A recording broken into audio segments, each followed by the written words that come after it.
Health is full of trials and experiments around what's the relative efficacy of a given drug, right? But there are loads of things in healthcare which are sort of administrative details that turn out to be really consequential too. So one of the things is clinical errors. So there's maybe there are no clinical errors in Australia, but in most systems it turns out there are quite a few.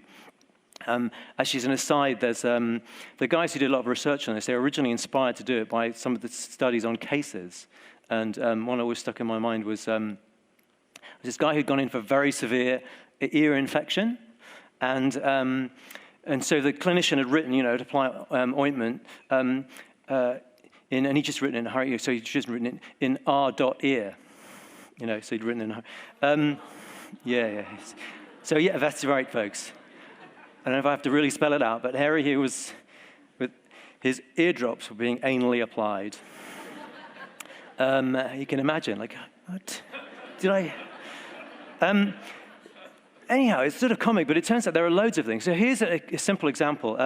So in fact, you can see on this, because this is the revised form.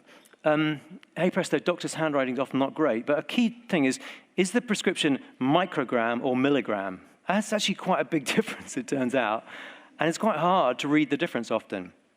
So every hospital turns out to have its own prescription charts and why? And they're not normally written like this. They're instead just simple lines. So you can just see this is really rudimentary stuff, but just by writing it in a bit like on a customs form and having a few lines, hey presto, it makes people write things slightly more clearly. And this is sort of pattern of results. So this is, you can see dose entered correctly. Prescriber's contact number being entered turns out to be quite a useful thing to know. Frequency of medications entered correctly.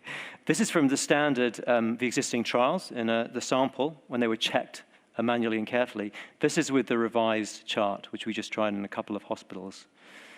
So an aside is 750 million a year for us is our estimated losses associated with simple clinical errors.